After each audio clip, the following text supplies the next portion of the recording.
and welcome back to Prop by the Bar, back at our usual spot at the Geelong Civic. So thanks for Johnny for hosting us. Episode 17, mate. I wish I was 17 again, mate. There's a few things I probably would have told myself not to do, I reckon. Just a few things, you reckon? Just a few, couple. Yeah. Yep. Anyway, exciting episode coming up. We have the newly appointed Mayor Pete Murrihy coming up, and a little bit of a sneak peek on... Yeah, we've got hold of a little bit of a clip from Pete's latest filming career. I think he's an actor these days as well as a mayor. He runs a bit of shotgun as an actor. Many hats. And stick it on the cancel flavour. We're going to do a first look or a sneak peek through the new Civic Centre with Shane Quinn, the Executive Chair from Quintessential Equity. And that building is an absolute ripper. It's amazing. I've loved watching every bit of it come out of the ground. And for the viewers, stick around for that part of the show because there's architectural parts of that building and they're just much see, I reckon. Yeah. So a lot of creature comforts in that building. So beautiful. Just the way to put it together. It's amazing. So the market, mate. We're sitting here. We had our 6th interest rate rise last week. Yeah. How did you see it? What about 2.65%? Yep. It's starting to normalise, isn't it? Really. So, I mean, what we're starting to see now is people taking in their stride. I think we're in winter. It was cold winter. Yep. Listings fell right off a cliff over winter. There's a lot of things that are down. Sales in the land allotments out there in the estates is down 85%. We've registered at least 3 or 4 suburbs in Geelong with negative growth over the June quarter. But except for those 4, every other suburb area of Geelong in the whole greater region and Surf Coast has had a significantly good growth over that period. The peak being Ocean Grove at 9% growth over the last quarter. I think they're saying the medium house price on 22 suburbs has continued to increase over that period. The overall medium house price is now 14% growth over the June quarter. Over that year so far to date. So over that financial year. There's a lot of doom and gloom. There's a lot of negative talk out there, and there's a lot of people asking where is it at, and we've been wondering that a fair bit from being on the ground. It's been hard to read, but right now it looks like we've just gone through a normal winter, which winters were always slower. They were always a lot more cool, and it feels like we've just had that again, and we just didn't know we were having, I suppose. I think it's easy to sort of forget. Like for the last 2 years, we haven't had a normal seasonalised market where, you do get that peak spring market. Yeah. The last 2 years, we've operated in and out of lockdowns. Yeah. So, listings are right off. Let's be honest about that. Listings fell right off a cliff. Yeah. And only the good agents and the guys that got out there, the known guys that had a lot of experience, seem to get those listings again. But what really was noticeable was a lot of the high-end stuff, the really earmark properties didn't come on the market over that period through the Geelong region. There was quite a lot down the coast, but not a lot through here that were of the standout type properties. I mean, we've got probably 1, maybe 2 in the last 2 or 3 months that have come through. One of them was 5 the Esplanade. Yeah. Dave Outstanding result. Yep. Outstanding result.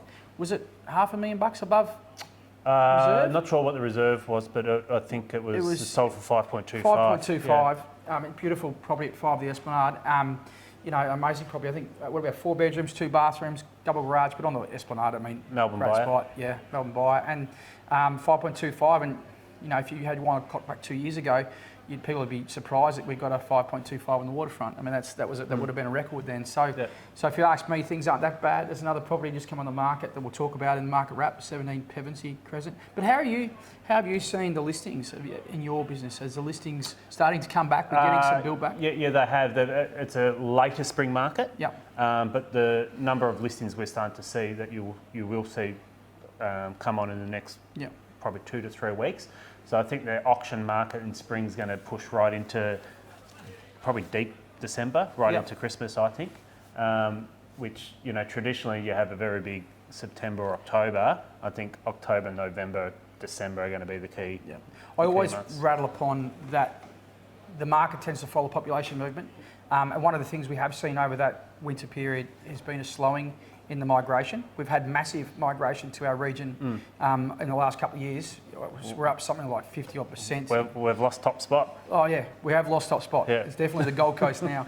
They're winning at the moment. But what's really happened is that migration out of Melbourne has stopped. In fact, that's down by 12% over the last quarter. It's sitting around 22% of the migration out of Melbourne goes to the regions, and that's down by 12%. So that number of migration was very important to Geelong for that demand piece. But the interesting thing is because the listings fell off and that migration fell off, it almost matched. Yeah. So the demand fell off, but the listings fell off, so it didn't impact price because that demand and supply. Well, similarly commercially as well, you probably see very, very little commercial stock in the market.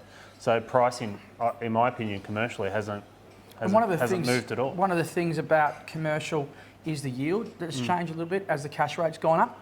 So every time we've seen the cash rate move, we've seen some adjustment in what their purchasers are expecting in terms of yield. At the start of this cycle of when we were back at rates of, what did we start at, 0.5 or 0.25 or whatever it was, yields and properties cap rates were sitting at around 3.5% to 4% for retail in a city yield. That's now out to 4.5%. So that's marginally increased, but nowhere near at the rate of the cash rate. But now we're certainly up around 4.5% for those inner city retails and even into Pakenham Street and Belmont, those sort of areas. Yeah, as funny as it sounds though, that the 0.25 increase, we all accepted we're going to get an increase in October. Yeah. But I feel the 0.25 rather than 0.5%. It signals something, doesn't it? Yeah, the dust is starting to settle a little bit. It signals that maybe we're towards the end. Yeah. I know that Westpac's still saying 3.6% terminal cash rate. I think most of the banks are sitting up there around 3.5 to 3.8 terminal cash rate. And they haven't adjusted, which I thought was a bit crazy, but they haven't adjusted back because of this recent slowing of that cash rate. So I think terminal cash rate has to be around 3.2 now, maybe even less. So it'd be really interesting to see. I'm sure we've got another one coming. You'd expect another one in November, December. The biggest problem we've still got is that retail spending is apparently still quite high, and consumer sentiment is really still quite high. So, and it should be very quite high in Geelong because we won the flag. So so consumer sentiment in Geelong is probably through the roof. We probably might be on our own there, but that certainly helps. It does help though, doesn't it? Like having won the flag, the vibe around town is pretty cool. And I think that plays into everything we do. So it plays into into how we look at property. It's how we look at our balance sheet, how we look at how much money in the bank should we spend it. Bloody oath. So another important event to come up is the state election in next month. Yes, we're not far away, are we? No, not at all. So I think we're about a month and away off the state election. And what do you want? Because I know I'm pretty clear about what I want from. I don't care who gets in. Yeah. But I think Geelong is at a tipping point right now from a governance point of view. Yeah. I think we've got some integral things that need to change in this state. And if any of these politicians or policymakers are watching, we need an integrated transport plan, and we need it now. And we've been waiting 8 years for this government to come up with an integrated transport plan that would suit this city. And we are talking about moving the buses off Moorabool Street. Yeah. We're talking about having a fast train that actually is a fast train. In fact, the train's got worse in the last 8 years, not better. We need infrastructure. We've had a population growth of about 80,000 people in the last 8 years. Well, I no longer think Geelong should be called a regional city or regional town. We're the second biggest city in Victoria, one of the biggest cities in Australia now. So, this is episode 17, so it's probably the 17th time we're going to talk about buses. We're going to be talking about the structure plan for the height. I'm gobsmacked that the Committee for Geelong says the buses need to move. The City of Greater Geelong says the buses need to be moved. The Chamber of Commerce says the buses need to be moved. And every business person and every business lobby says the buses need to be moved. And the buses are not moved. So they're not listening. So I don't care who you are. When you get in, think about this, watch this, because this is what we need. Really clear. This is what we need in Geelong. We also need them to finish with the height pre-construction plan. It's been done, we've been to the panelling, we've been everywhere, and they haven't actually released it. They just need to sign it off. Sit on the hands. It's sitting in the Minister's office. Sign it off, get it out so we can get on with business. We are coming up to Commonwealth Games, and we still don't have a planning policy for height and restrictions in the CBD released, because it's been sitting in the Minister's office now for over a year. Yeah, it's really holding back development. How are we going to be prepared for the Commonwealth Games? We had a short leading time to begin with, but we've just lost a year. Yep. So these are fundamental governance thing that we need to do. We actually need some more infrastructure just in the wider part of Geelong. You know, how many times you come up Latrobe Terrace in the morning, and that's becoming a bigger and bigger traffic jam. You know, with more people, we need more infrastructure right across the whole region. So, on a positive note, a couple of nights ago we had White Night in Geelong. How good was that? Well, they're saying 100,000 people attended. City of Grey Geelong, I take my hat off to you. What a marvellous event. 100,000 people. It was crazy. It was awesome, and it was so good. The kids loved it. There was so many different acts. There was just, artist displays and stuff, and they were all really cool.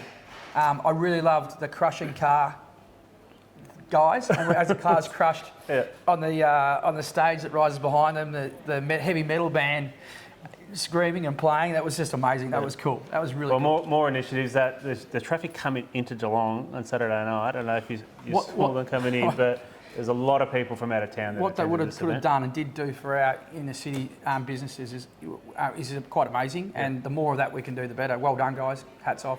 Yep. All right, we might jump right into the interviews. We've got the Mayor coming up. We'll have a great chat with him, followed by our tour of Winnicki Nile, the new civic... You said it well. Yeah, the new Council Civic Centre. And then we're going to actually we've come back to your favourite segment, mate, Property of the Week. So we've got a ripper residential property to go through. Proved it wrong. So let's jump straight into it.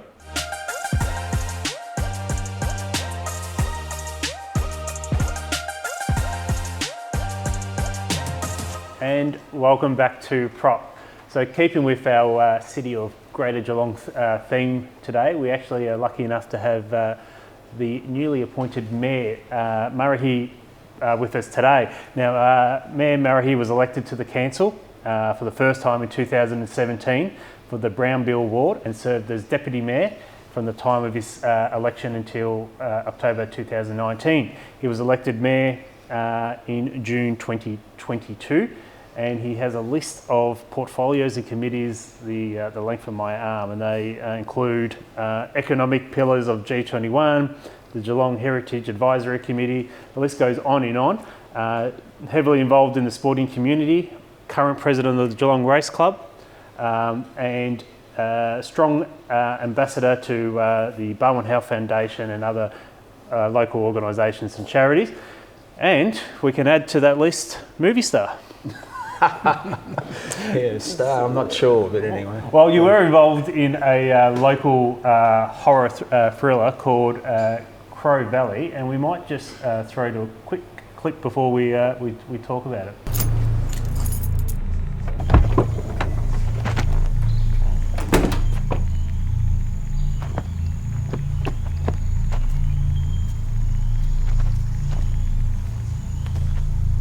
Is this your place? Yeah. Look, is there any chance of getting a lift out of here? Who are you? I'm Greta. Is there blood on your top? What? Blood all over your top. Yeah, I just had a bit of an accident. You okay? Yeah, no, I'm fine. What are you doing here? Oh, I was just... this is my first time up here, and I got really lost. And you found my cabin? Yeah, I was so happy I found this place. Look, is there any chance of getting that lift? I just really want to go. Yeah, I'm just going to have a look inside first. I wouldn't go in there. What? No, you just don't need to go in there, seriously. Get out of my way. No, wait, please, can we just... Get out of my way. Please, wait! Shit.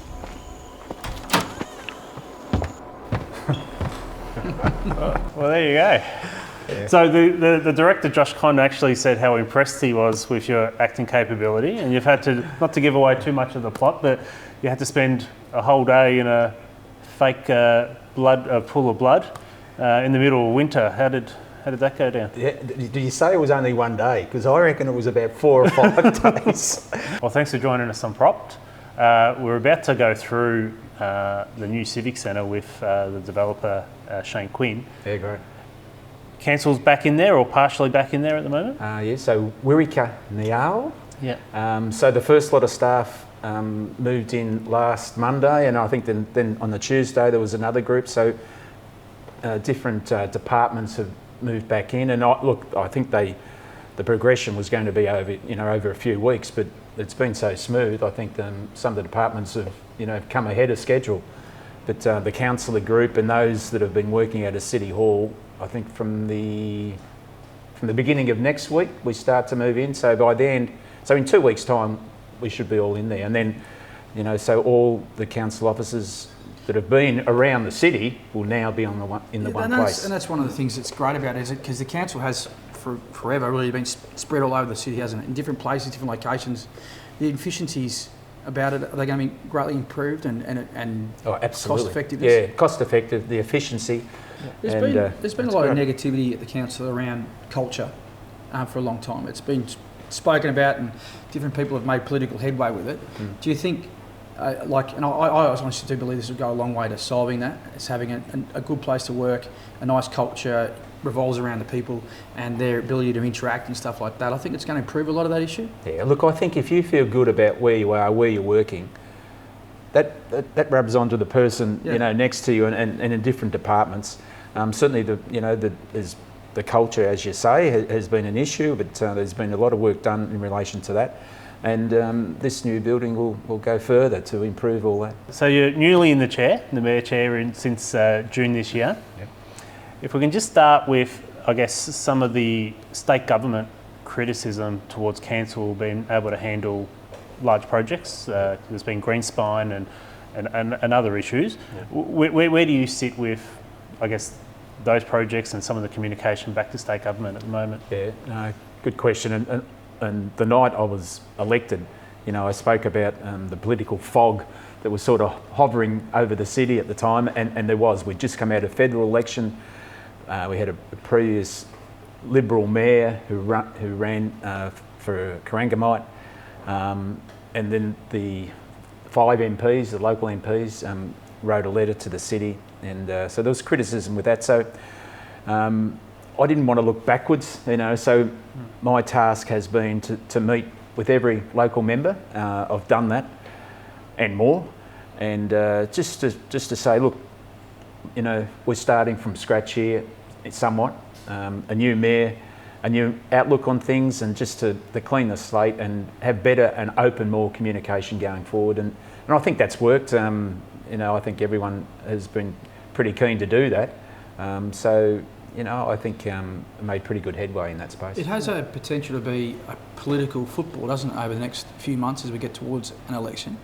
How are you going to deal with those sort of questions over that election period? Do you think that the one government or the other is going to come at us with, we've got to take over the Commonwealth Games, or they're going to overrule some of the things that are happening in Geelong? Do you think that it's going to become a bit of an issue over the next few months?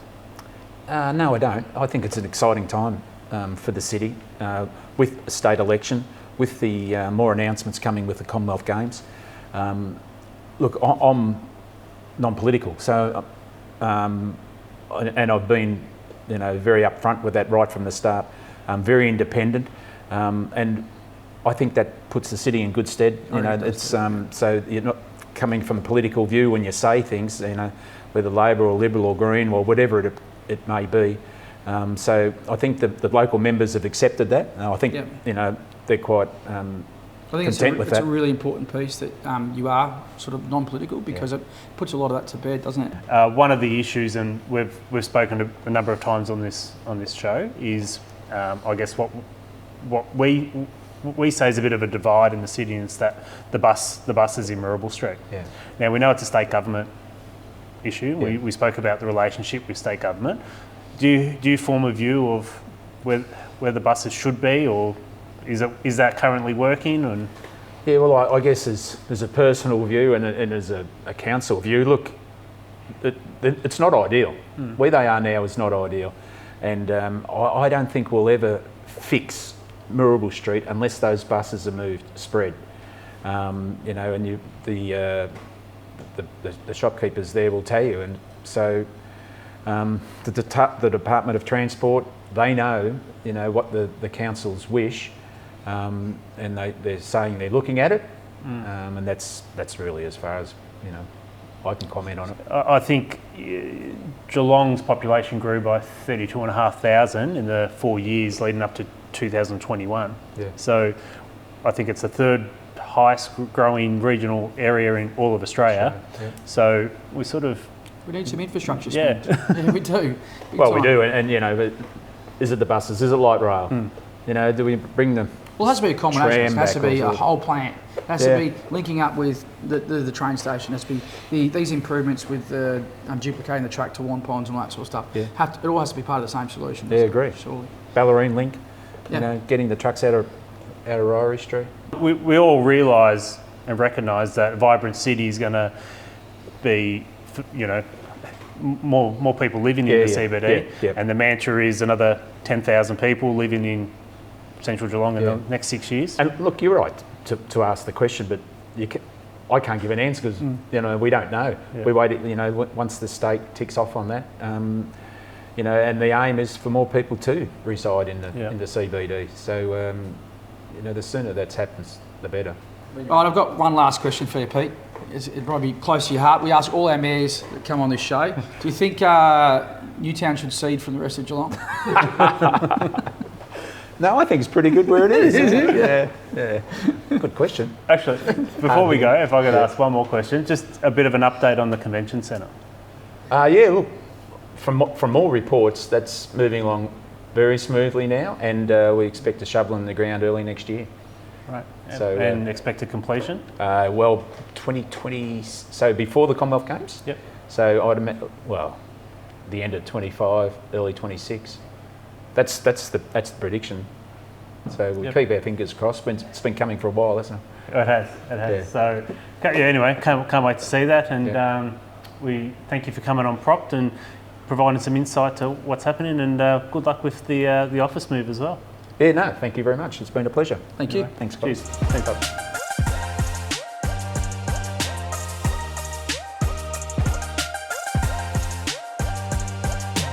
Well, Gareth, we're here at the LAZARUS Community Centre, which I understand is a organisation very close and dear to you. And you know, on Propped, we generally talk about a lot of the great stuff that's happening in the community, and this is a great thing, but it actually highlights about, you know, some of the homelessness that's happening in and around our city. Well, I think as property professionals, like, you get out there and you can see lots of different property, but we also get to see lots of different businesses and organisations and what they can do around Geelong. And one of the things I've always loved about Geelong is that the community gets behind each other, and the LAZARUS Community Centre is just a really good example of that. It's probably one of the organisations that does the most for this community, and it's completely community funded.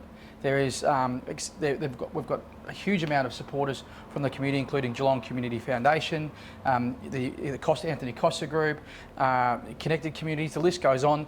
Dean Montgomery, lots of other people have contributed to this place without any government support, without anybody telling them they had to do it, other than me. So tell us, like, what actually goes on here, and why did you get involved? So this is a place where the homeless and disadvantaged of Geelong could come and find a safe and welcoming place. They can get a shower, they can have some food. We serve lunch. They're serving lunch to about 50, 60 people per day at the moment. They can come here, they can get referred services to Bowen Health, to mental health organisations, to doctors. We have chiropractors come along here and help people out. We've got hairdressers that come and give people haircuts. The list goes on of people that come in from outside the community to help with the people that are homeless and disadvantaged.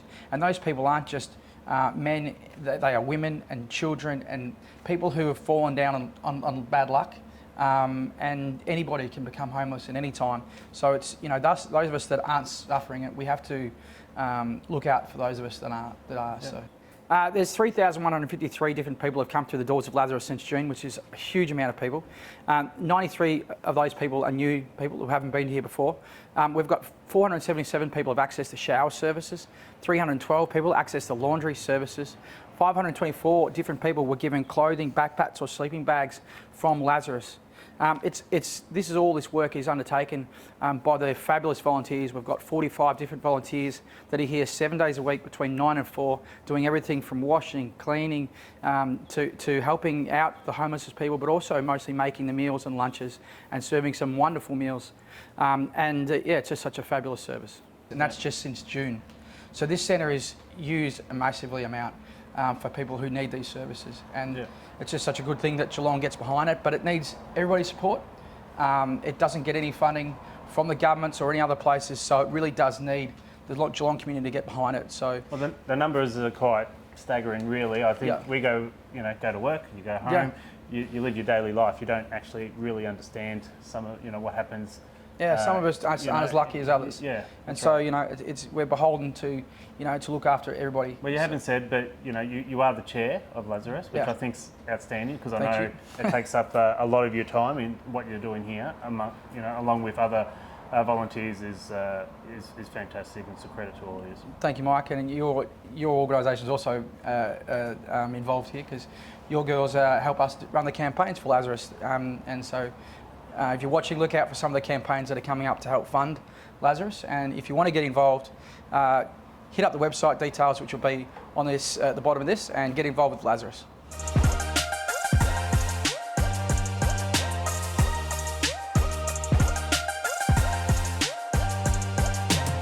Welcome back. Well, we've just had our chat with the Mayor, and now it's time to see their new officers. So we are here with Shane Quinn from Quintessential Equity. And we're in Winiki Niall. So the new civic officer. So anyway, welcome to Propt again. Thanks for joining us again. Yeah, no, it's a pleasure to join you after. We had a good chat at the GMHBA building, and now we're talking about the next amazing building that's in Geelong. So we're very excited. And it is a really marquee building. I mean, I know we've talked about UNESCO design, city design, and all that sort of stuff, but this building, I reckon, from my point of view, it takes a cake. I love driving down Mercer Street, seeing the timber beams and the timber structure of this building. Tell us a little bit about the timber structure that everybody's been talking about. Yeah, well, it's a CLT building, cross-laminated timber, and government had a very keen focus in terms of reducing their carbon footprint, not just in the operation of the building, but on its delivery. Yeah. And cross-laminated timber uses about 70% less greenhouse gas emissions in its creation in terms of the structure of the building. So we're very, very proud to be leading the way, and this is one of the biggest office buildings made out of CLT in the Southern Hemisphere. So it's about 12,000, bit more square metres? Yeah, it is. Yeah, just over 12,000 square metres, and you'll see, obviously, it's all a part of meeting the UNESCO City of Design.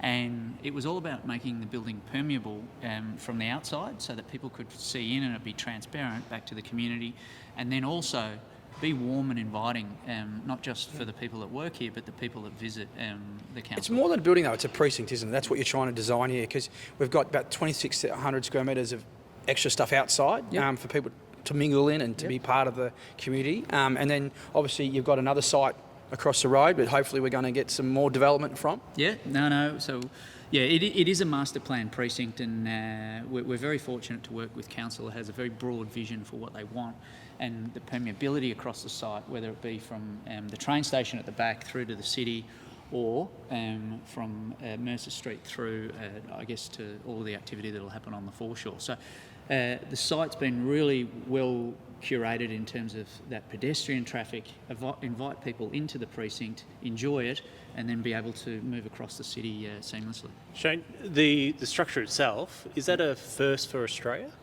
No, it's not a first for Australia, but it's certainly a first for Geelong, and we hope that it's certainly going to lead the way in terms of new buildings, because the environmental footprint on day one is so much lower that energy embodiment is I guess in the timber rather than concrete and steel being such a big carbon footprint creator. So we're very proud to have, I guess, led the way into Geelong with council with that type of construction, and we'd love to see more. Tell us the complexities of it, because there's no going back. Everything is pre-cut. Yes. So for every, I guess, mechanical, where it's ventilation or wiring and all that, you only get one shot at it. So what are the challenges? How difficult it is to construct in it? It really is, and you've picked up probably one of the things that I really marvel at.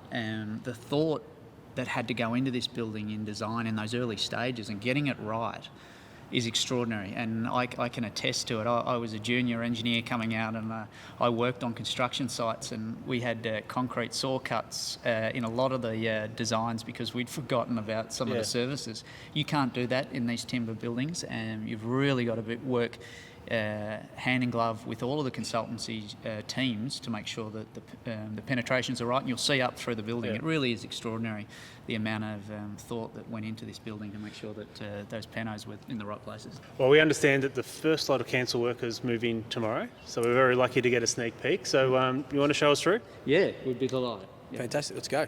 So we're standing here at this marvellous entry point, and one of the things I love about it is it picks up these beautiful paintings, which are 6 seasons paintings by Dr. Diane Gilson from the Wadawurrung people, Shane. And how did this all come about?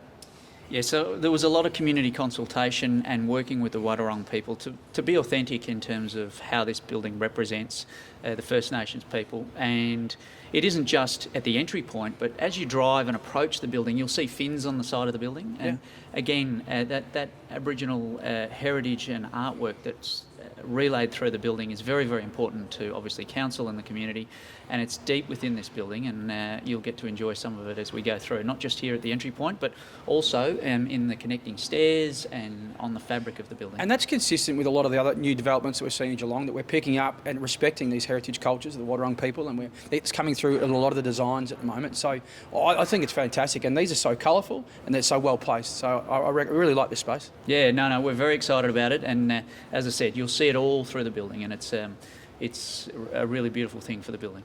So we're still on the ground floor here, and we're standing outside the Endotrip facilities, which has been, I guess, in the office world, a real buzzword over the last, I reckon, probably 5 years, more prevalent than anything.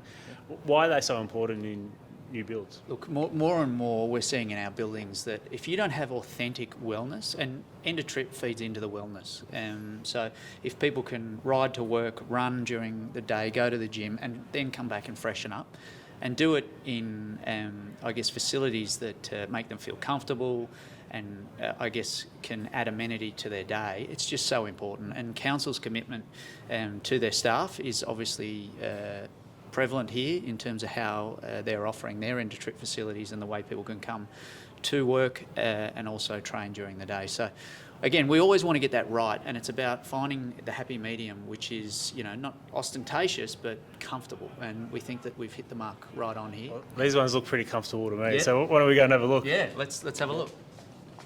Always love a nice new fresh dunny, Mike. I think even you'd like this one, Gareth.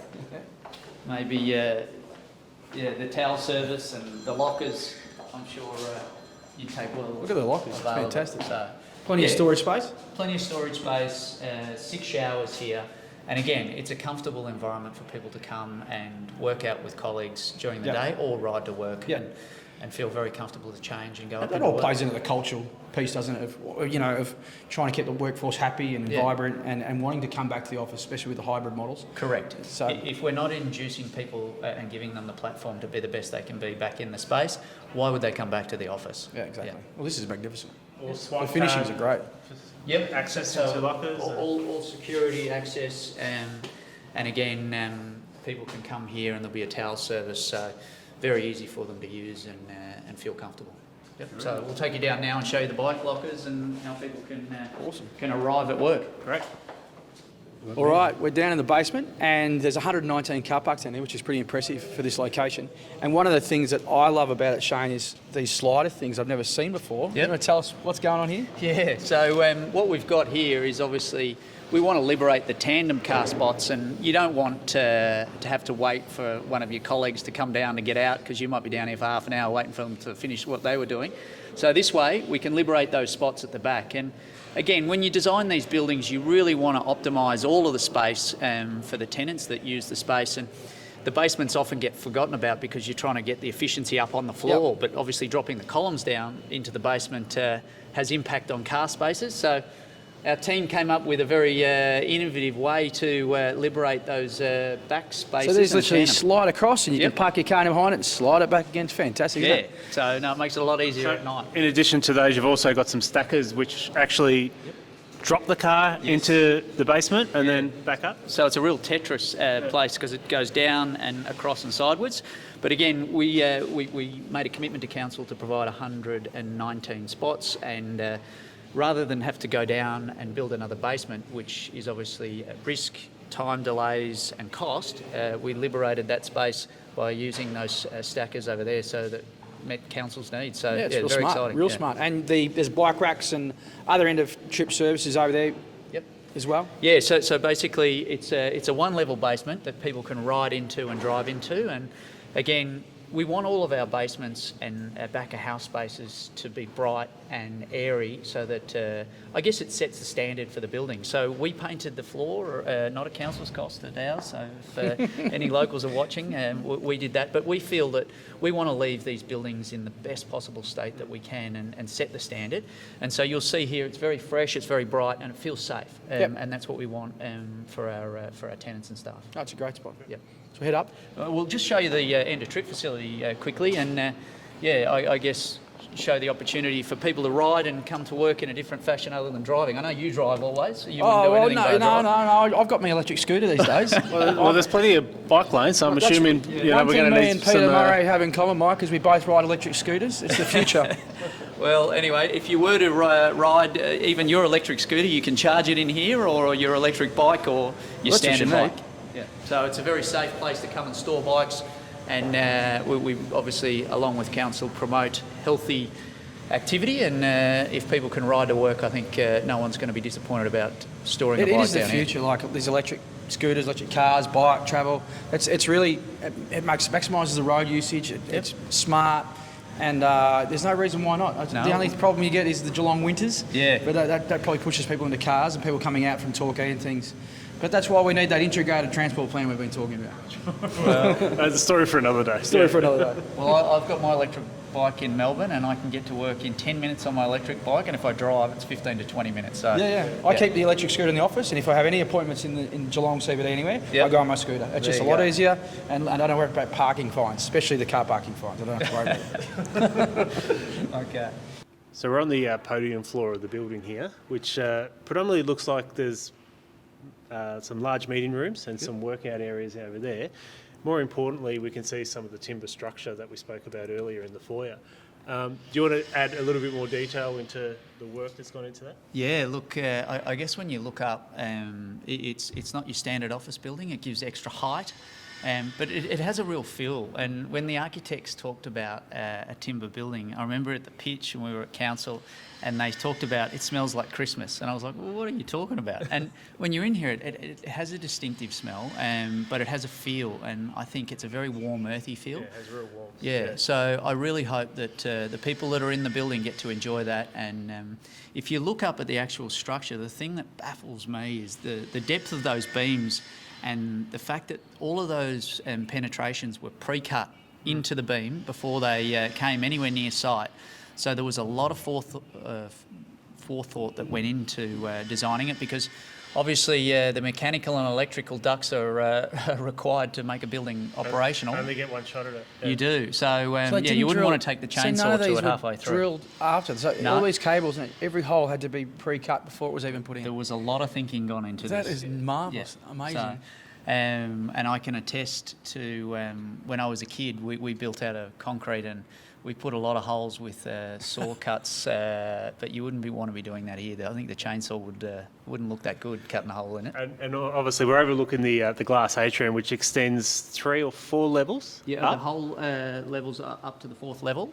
And again, all of that steel was procured locally. There was about $39 million worth of local procurement into this project. So very proud of, I guess, being able to be a part of Geelong's growth in terms of upskilling the suppliers. That particular supplier said it was one of the biggest jobs they ever did. So very, very proud of that, and to be a part of, I guess, the uplift in Geelong. When we came here first with the WorkSafe building that you can see there, local procurement was very hard, but it's quite a competitive market now. Well, I was just about to say we've got a nice view of a couple of other projects, obviously WorkSafe and the GMHBA. Yep. No, we're very, very proud of the buildings that we have here, and we love them all individually, but this certainly is special in here. It has a really unique feel, and we're very excited to see the council arrive in here, and also people come and visit it and breathe life into it. And sorry, Gareth, but the red brick as well. Yeah. The red brick detail as well to tie into the heritage of Geelong and the wool stores. No, it was very important that we got a building that met UNESCO City of Design criteria. We wanted to launch this building and be very proud of it. not just in terms of for our legacy, but for the city's legacy, and to incorporate the heritage of the red bricks and that industrial feel, I guess, wrapping into this new age building that is transparent and can be seen from the outside in, was very, very important. It was deep in the design, so we think they've done a great job in terms of bringing it together, and we're excited to launch it into the community. I will note though, looking at that vista from this viewpoint, I never looked at it from here before, and if you can imagine where the bowls, the church thing is on the left, that's going to be another development going up there. Yep. And then with your Shane Quinn vista of all your buildings along there, we've created a whole new commercial hub, civic hub, and it all links quite well with Little Mallet Street and other precincts that have developed around Geelong. So you just have a look down that vista, and noting that there's 2 more developments. Your one here to the left, and then where the bowls are You as also well. got So the this is all going to change. Montgomery Gurner proposed one just Yep. to the south of here as well. No, look, when we came here and we picked One Mallet as the site for WorkSafe, we said that once you create that density, it will be self-fulfilling. Yeah. And it is, it's true. You're going to get all of those other business activities that wrap around all of these government and GMHBA type tenants, whether they be lawyers, accountants, IT companies, they're all going to have to service this densely populated area. So it's now self-fulfilling. So it's pretty exciting, and I've got to say, in terms of looking back across that vista, I think that's a boulevard. They might have to name it the Shane Quinn Boulevard. Well, it's not bad. I'll pick it over any boulevard in the country or the world for that matter. We certainly like it, and we hope that the Geelong residents like it. Well, we do. We do. Just quickly too, when we interviewed you last time in the GMHBA headquarters, you were talking about your commitment to Geelong over the next 5-10 years period. Has anything changed there? No, if anything, I'm more committed to Geelong, and I still see it as, I think Australia is one of the best places to invest in the world, and then you break down Australia, and I think there's 2 places, and I say it publicly, that are the best places to invest in Australia. Geelong is one of them, and Adelaide's the other, and it's all around lifestyle and affordability and the uplift in terms of white-collar employment in those locations, because people are going to choose to be here. Why would you go to Sydney, for argument's sake, if you graduated from one of the unis there, and the cost of living, you don't have the lifestyle. So people will choose to be down here, take advantage of all of the amazing lifestyle, the beaches, the food, the culture, the sport, the education. It's amazing. And then all of these amazing jobs in buildings like this, to me, it's a no-brainer. So we're going to go long, and we'd like to do another 500 million down here over the next 4 to 5 years. So, Wow, well said. Well, thanks for your time. Congratulations on another completed project in Geelong. Yep. And thanks for giving us a sneak peek, and welcome to Prop again. yeah, no, well, Thanks, thank Shane. you Thanks again. for being a part of it. Pleasure. Thank you.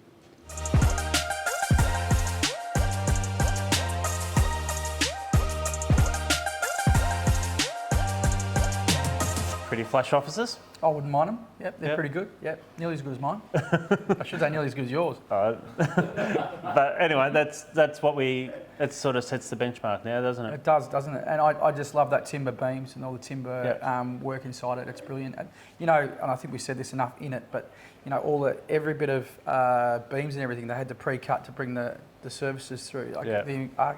The absolute engineering that's gone into that is just next level. Measure twice, cut once philosophy there, I think. Oh, it's next level. It's crazy. Anyway. Time for Gareth's favourite segment, property of the week. So we've got a ripper residential property that I was afforded the luxury of going through last week. But why don't you take us through it? Yeah, I love this one, and this has been listed by David Cordes of McGrath, and it was really refreshing to see another really nice sale listing come on the marketplace of this sort of quality, because that is one thing we've missed over the winter period, is just enough of these type of houses. And this is an absolute standout, 17 Pevensey. For those that don't know, Pevensey Crescent is a really high regarded location. It's one of the oldest parts of Geelong, and it's even got the old previous townhouse owned by the first mayor of Geelong, I think, is still in Pevensey Crescent. So it's a very old part of Geelong up near the Eastern Beach Gardens and overlooking the yacht club. So it's a great spot, so close to everything. This property is a beautiful old Queen Anne built about 1891, and 6 bedrooms, 6 bathrooms, 3-car lock-up garage. It's got timber floors and marble tiles throughout. It's got everything really you want. Modern bathrooms. Yeah. It's a really good mix of modern with old. It's of great proportions. Yeah. The original part of the house is done to a T. Yeah. It's beautiful, and then there's a modern extension that takes in beautiful steel windows. There's a It looks fantastic outdoor area with a great pool. In-ground pool and cabana house, and it's quite nice. And in that location, to get a house like that of that quality in that location, it's pretty unique.